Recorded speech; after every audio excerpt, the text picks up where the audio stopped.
All right, hi everyone. In this lesson, we're now going to go about in exactly how, what, and where to invest in businesses. Where can we find these types of businesses? What makes up the good business? Why is it a great business? We're really hunting for the biggest whales out there. Not all whales are good at all. So that what we're doing here is we're going to find the vicinity of the whales, right? We're going to choose which one, and from choosing with that process, you're going to know why you're choosing it, and then you'll choose it. But first is where, what, and who. That's how it goes. In investing, you know, the most important thing, really, the most important thing that you should have than anything else is to have critical thinking.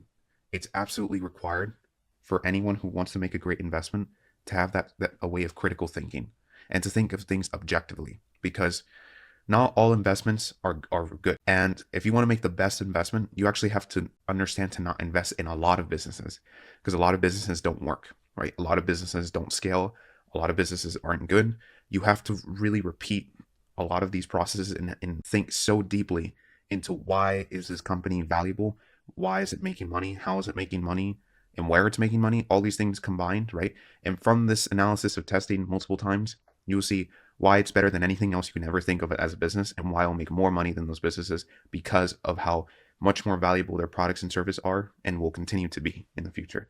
So that's what you guys are going to learn. Very valuable lesson. Look, investing is exactly like a marathon. Investing is not a race, right? When you invest in a company or in a business, you're not looking for the person who's running the fastest or trying to jump over the most challenges. No, no, no, no. You don't need a business like that. And I wouldn't advise you to look at a business like that, because I'm not trying to look for the smartest business out there that's trying to outcompete everyone. I'm trying to look for the business who is stable and knowing where it's at, right? And is conscious of it and will try anything for itself to be durable, right? Towards these sort of challenges along the way. And it's a long game, right? It's a very long game. Over here, it's not the one who runs the fastest, it's the one that can last over the many simplest challenges, which will show how durable and strong that business is than all the others. So I like to look at it like this. Which business from these are going to be the last one standing, and they're going to be still standing after the marathon to do it again? Those are the type of businesses you want to invest in. And yeah, you're just really putting in more ideas, knowledge, actual fact ideas, not your opinions, not your emotions, because you're repeating critical thinking. You're repeating this process. You're removing as much junk as possible and putting in more facts, this will intuitively increase your, let's say, business understanding to do a better investment. And you have to understand too, one thing is that if you want to make a good investment, if you want to make a really good investment, you really have to understand consumer behavior. Understanding consumer behavior is one of the most, no, it's the most important thing you should know when you're an investor, because you know why people are using it. You know what's going to bring them back. You know why and how they're going to keep using it than anything else. It's all consumer behavior. That's why I keep saying that in investing, it is not about knowing numbers, fancy digits, fancy mathematical ideas, or yeah, a lot of it's just mathematic. That's not it at all. You don't make a good investment like that. That makes no, it's like it's not what makes a good investment at all. What makes an incredible investment is understanding psychology, the facts, and consumer behavior, because you know which one's gonna be better than the rest out of so many practical challenges that others try to beat. It's the exact same story. It's the simple story that everyone knows. When it comes to investing, it's the same thing with that sort of story with the rabbit and the turtle. It's the same thing. This in investing, this isn't a race at all, right? Wall Street thinks it's a race, and it's not at all, right? It's not at all, because what makes a company valuable is not what it's doing than anyone else and doing all these smart ideas with so much IQ, because that's not going to last. That's not going to last. You can't always be at your high performance every single time. That's just impossible, and that's unrealistic. That's like fantasy thinking. No one's going to be at their top performance. The most simplest idea is to grab something so simple that no one else is doing and that people still continuously use it. Net, you're utilizing all your energy, still constructing stably into this business that will keep making more money, because you're not giving these crazy incentives towards people. You're just making the product more valuable and valuable and valuable as time goes on. That's how I invest, right? And that's how a business can last for decades. If a business is constantly trying to outcompete with another business, that's the type of business that I don't want to get into. And that's the type of business that, quite frankly, it doesn't happen all the time. But in order for a business like this to propel much more, you need a person with a personality and a trait to go all out and to be very intelligent in what they're doing. And that can happen, right? And that's what many people misunderstand about investing. that they think they have to look for these.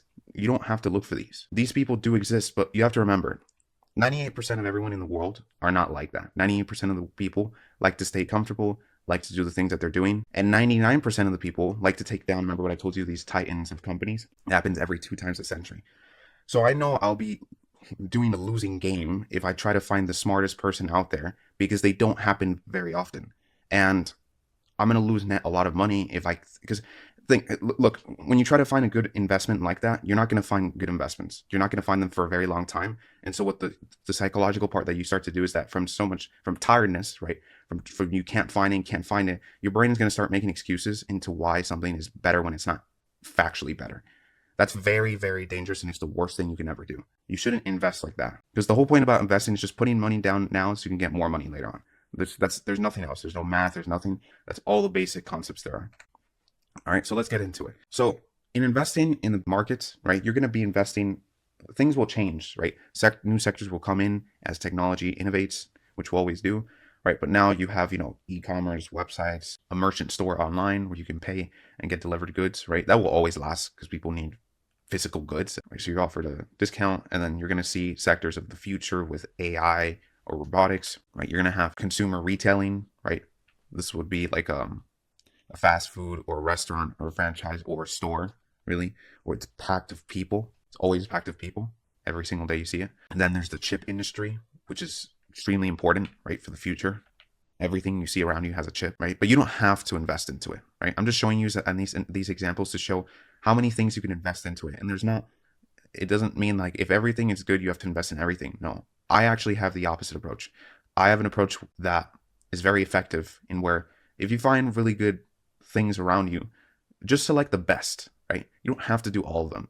It's not necessary. Just select the best from there that are so easy, such a cinch, and that you understand, which is the most important, right? Payment systems, banks, search, websites, entertainment, beverages or food items like this famous soda. Augmented reality, definitely going to become a thing. So this is obviously involved with AI too, but this will play a huge role. Cosmetics, enormous industry. Healthcare, always going to advance. That's one thing that I know for sure. It's always going to innovate, and increase forever, because the thing about humanity is that the more humanity advances, the more accidental errors it does in terms of health, because of consumer, let's say, habits and trying to get something simple and delegating that has somewhat of a consequence when it comes to health and new type of diseases. Look, new type of diseases will start up as we start to innovate. That's just the normal part of life.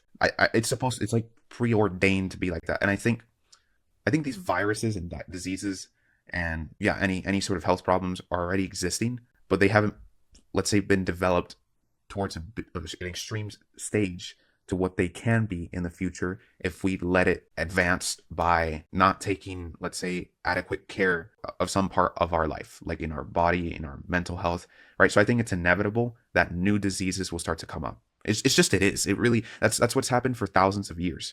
New diseases have come up, new viruses, that will always happen, because as we innovate, there's going to be other type of side consequences. So this market is very lucrative. Now, it doesn't mean you have to invest in it, but this will never die. Like, that's what I know for sure. That one, healthcare is never going to die. Insurance, also not going to die. People are always going to have that fear of losing things, and they want something to, let's say, cover, right? Insurance and auto insurance, mortgage insurance, house insurance, health and life insurance, right? There's insurance now for everything. And the insurance business is pretty lucrative too, because the insurance, like, if you understand consumer behavior, you're going to do very well. You're going to understand pretty well insurance. It's not an area you have to get into, but it's definitely an interesting area. Social media, definitely, right? Social media, that's where everyone is becoming social. That's where everyone is using, instead of maybe 50 years ago, going to the marketplace, going to an area of the place where kids like to contact each other. Now that the internet is widely open and people can contact from another person from another country, accessibility towards the internet when it comes to phones, now replacing that, not replacing it, but now let's say more depth in contact with social media. And it's also a means of exchanging virtual items, purchasing physical items, or exchanging contacts, right, with other people, or exchanging products for other businesses. Social media is a big area. Social media could be, from TikTok, Instagram, YouTube, whatever comes by. But social media, definitely an interesting area.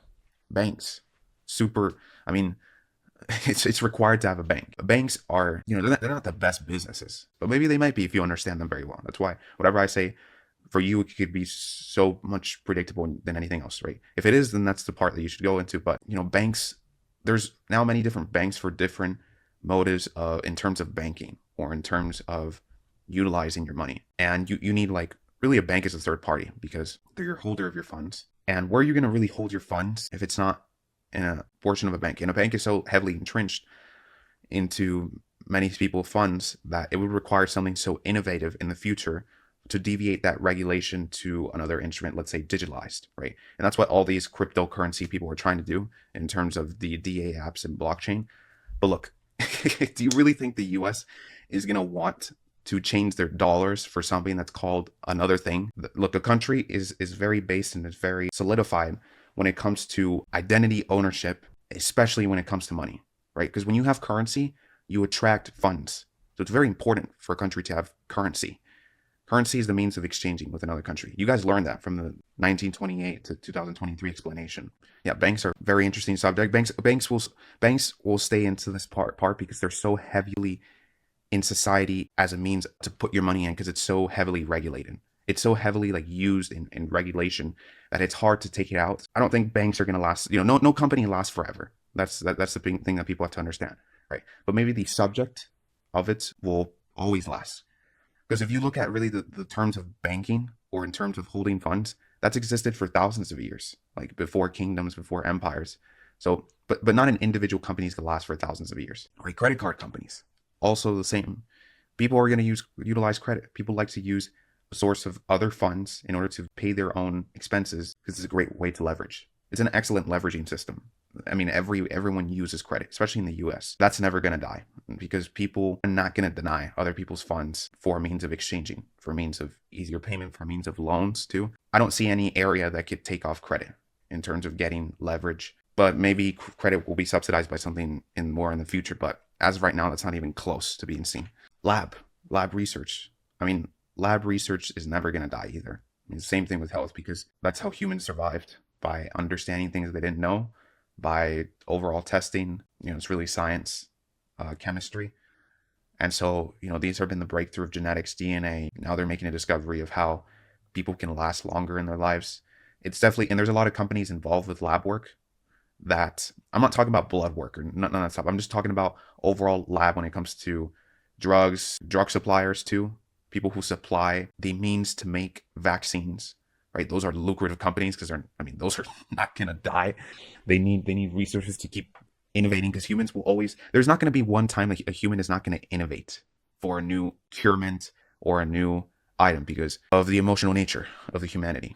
Right, when your parents or your family goes through a certain sickness or a certain problem, you kind of think like, okay, I don't want that to happen to me, and I don't want that to happen to much people. That's a great thing about humanity, right? So that's how there's been vaccines and all these sort of things where they just see an overall how these people are going through here. And so they have this undivided gratitude into developing something. It's the same thing as space too, because it's a journey that will maybe be in your lifetime or afterwards, but you're making a contribution. Hardware. Hardware definitely important. It's what runs everything. Everyone is digital. Now, not every single hardware is good, right? There's some specific ones, but hardware is definitely a thing here to stay, and it's definitely going to become more used, way more, like more than 1 million times used in 10 years or in 20 years from now. I know that because everything is becoming involved digitalized. And so the means of digitalizing is enhancing by new instruments that are created based on this thought of the hardware afterwards, like called quantum computing. This means of AI and cloud, right? In order to run all this stuff, you need hardware. You can't run something out from the cloud if you don't have hardware.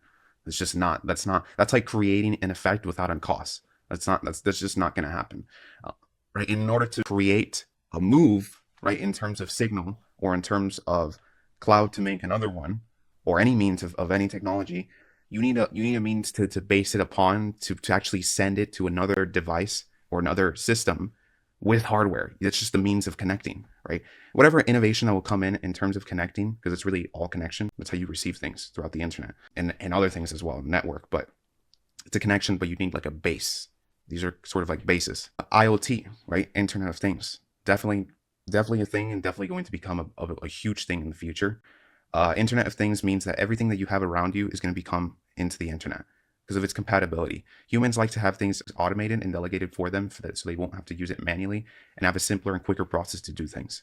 That's what happened with iPhones. Many people weren't so heavily involved in computers as an everyday thing until the iPhone came out. So, you know, and the iPhone, right, has taken apart with the internet of using that idea into phones, which has never been done. Well, this sort of compatibility is the same thing what's going on with Internet of Things. And that's going to be involved with every industry, industrial, technology, consumer retailing, airplanes, military, energy, banks, definitely banks, power, insurance, healthcare, absolutely, lab research, without a doubt, automobiles, without a single doubt. I mean, it's already starting. It's already like, that was kind of the first excelling at it. And every industry, right? Really every industry, right? Now, industrial, another part of industrial, military, like jets. What I'm saying is, like, in terms of military advancement, because jets can become obsolete in a few decades if there's something better as a mean of using, but it really has to do with physics, obviously. If there's something better to move at a quicker rate and at an efficient rate to what the military wants to do in terms of scanning and kind of combating in areas, they won't need jets. But that doesn't matter because you can just have, let's say, an area of a business that is excelling at parts of jets. There hasn't been a certain vehicle to kind of break this sort of law and what the military wants in terms of combating. So really, at the end, in order to change what you want as a vehicle or innovation from a military, it first has to come in terms of what the military wants to change with combating. So combating innovation comes in first, and second comes in use of technology innovation. But first has to be come into the idea to what the military wants. Right. And then some person can just be fiddling around certain technologies and that can create an idea for the combatant. But it's not, let's say, it's not confirmed until the military wants to use that sort of combating because they see it to be overall better. Let me just move my camera temporarily so I can show you this. Right. Industrials. I mean, industrial is going to become a thing. You know, there's going to be development in terms of still. I mean, industrial is involved in obviously military as well, airplanes, some portion in cars. Yeah, in cars, energy, oil, construction. You know, a lot of these things. Usually, it's labor type of. It's like a labor automation sort of thing, right? That's kind of the use of robotics that are going to come up later. But that still needs to be advanced more, right? In order to make an effective means much more better than what the labor is doing right now, right? Because why would you have people working in industrial if you can have a robot or a sort of AI that could do these things, that could take a person a day and they could do it in 10 to 5 minutes. I mean, that's a huge advancement. And that will make more money towards that company because they're able to make things faster. Again, consumer retailing, right? Like coffee. I mean, I don't see anything that's going to replace coffee at all. People are so heavily obsessed with coffee, right? And have been for thousands of years.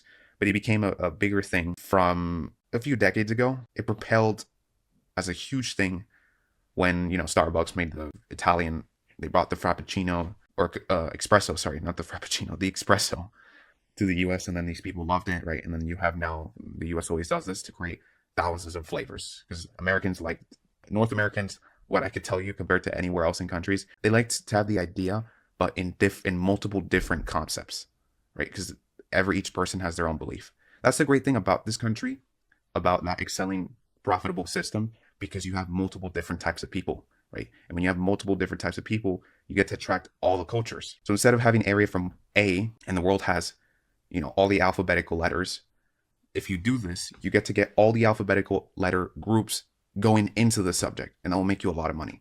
But again, that's not necessary. I'm just saying that the US does that. It attracts a lot of cultures into one idea. And that's how the US was created. But you know, you can have a business that also is focusing on area A and they're selling into that, right? But what I mean about area B and A is it's just like concepts of the product. That's essential. Yeah, that is essential because you attract more people than the person who you know, ties their hair back and likes to dress in a blue shirt with black pants. Now you get everyone with each color and all these sorts of things.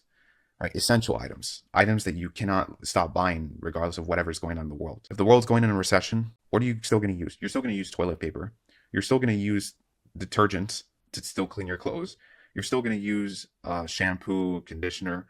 You're still going to use a toothbrush, right? If the world's going through a depression, you still need a toothbrush to clean your teeth. Right? People are still going to use shaving items. People are still going to eat. That's for sure. like whatever's going on in the world, if there's the World War III, people need to eat something, right? So these are essential items. Anything that involves an eating too, I only see it as like a consumer. Really, that's a consumer defense. This is what's called a consumer defense. People are still going to use soap, right? Women's are still going to use, tampons. Part of biological nature, right? A baby is going to still poop its pants all the time, so you need to use some means of a diaper, right? There's just things that are not going to be changed regardless of whatever happens in the world, right? There might be different ideas of how to go about the problem in terms of new sort of products, but people aren't so enthusiastic and always thinking when they're born, at least very rare people. The probabilities of someone to be born and say, I'm going to change the ideas of the diaper and try to beat the person who's dominant in diapers, and they care so much of diapers, that's going to be so rare. Or it's going to be so rare for detergent too. All these things really became a huge thing in the total economy, especially in the US, as like these enormous brands that people just consume. This is a very American thing. Like, you don't see this anywhere else in the world besides in the US. They're the same brands that have been dominating, and you have like packets of 10 times size. I love that. You don't have it in Europe. Like, you don't have a Coca-Cola bottle that's the size of like my arm, right, in Europe. Because over here, people like to consume all. They like to get everything, right? That became a huge factor in the baby boom. All these things were created in the baby boomers, right? And the baby boomers use this highly. And I don't see anything that they're going to stop using it. No one, why would they stop using it? There's no reason. Oil. Oil is not going to stop. Oil is not going to stop. No matter like solar power and all this type of energy, which renewable energy, oil is not going to stop, because oil is not just for energy. Oil is required for everything, right? It's required for what you consume. It's required for ways of moving things, right? That can't be replaced through some portion of renewable energies. And even if they do, that would take decades of someone to figure that out. Elon Musk is trying to do this, and he's doing well, but it would take him an extremely long time, more than he dies, to try to make at least some impact to change other things that require oil. That's just way, it would require a million people at once to think the same thing to change that and to have the sort of money. Oil's here to stay. And also, when you invest in energy companies, right, like Chevron and Exxon, right, or Occidental, you're really betting on oil, right? So I don't recommend you to buy Chevron or these sort of companies, because they rely heavily on oil. They make a lot of money on oil. If you're not betting on oil, you shouldn't buy really companies that use, or oil refining companies, oil fields, oil pumps. You have to be bullish on the price of oil that people are, and that's consumer behavior, right? You understand consumer behavior around oil. If you understand consumer behavior around oil than anything else, you should invest in oil companies. You should invest in the best oil company. You should invest in what I think. You should invest in what you think. So yeah, that's what you should do. Automobiles. Automobiles are here to stay as well. There's nothing that's going to stop it. In 10 years from now, they're going to change. The government has a plan to kind of remove as much vehicles as possible as a law that's using gas now. Now they're going to try to make a 10-year plan to make every vehicle in the country, and I think I've heard in the world, renewable sources of energy, which is electricity. People don't know this, but the only people that can sort of make these fundamental changes and actually approve them and excel them are three, like, very, let's say, bureaucratic companies, similar to like credit bureaus. There's only three companies that can actually make a difference in terms of the automobile market in total, because there's actually a federation. There's a federation in automobiles that they do not pass anything if it doesn't go to these three companies, right? It's Toyota, it's Volkswagen, I think. I can't remember the third one, right? And I don't want to say it because I don't want to make people probably confused. But I know it's those two. I think the other one's like an American company, if I'm not wrong, but I don't remember. I think it's Ford, but I know that it's the other one's Toyota and Volkswagen, right? And that, what I mean by laws, it means like if there's a change in safety, there's a change in tire and change of speed and change of overall design of layout of all cars, it cannot pass through with these three companies. Renewable energy, let's say power energy, that is here to stay. There's nothing to change it. We need power. We need a means of power, right? And in order to require power, everything, look, when the world becomes more digitalized, power is going to become an enormous thing. But just keep in mind that power energy companies are, or let's say overall energy companies, are not very lucrative because of the amount of competition they have, right? And there's not a distinct huge difference between one power company to the other. They're usually sometimes the same, right? But again, if you understand a lot of power and you know that there's a huge difference, then by all means do that. Invest in it. And then last is real estate, right? REIT companies, REIT companies. Or I prefer companies that construct homes, like Lennar, for example, because these companies are very predictable to me. For me, a sort of fund that's investing in real estate, I'd way rather prefer to invest much more in an actual physical property than funding a company to buy properties. There's a lot of companies that don't buy efficiently. So, but again, it's up to you if you want to. It's not that you something you have to do. Home construction or construction of anything, not even just home construction, but like property construction, companies that put commercial properties, home properties, any of these means there can be a dominant player that people use more, and that could be something that you can find as an investment. But again, there's something that you should understand. Doesn't mean that you. That's why I keep saying we just summed up every industry, right? But out of all these industries, you shouldn't invest in all of them. You can't understand all of them the same as much as you understand, for example, I don't know, consumer defense or consumer retailing. If you understand consumer retailing, like in the back of your head, you understand it so well, you understand the consumer behavior there. That's what your biggest position and what you should focus on. The rest you should have as like something as a bystander, just there. That's how simple it is. You're not here to invest in everything. You're here to invest in the best things, the best quality things. And the best quality things is the things that you understand so well. You understand how, why, and what they're making money, and how and why their products or services are better than anything else that you could think of, anyone else that's doing the same thing, or anyone else that wants to do the same thing. And you understand why and how, where they will make much more money, completely, easily much more money in the future in 30 to 40 years, more than anything else, right? And that's how you're going to learn this in this lesson.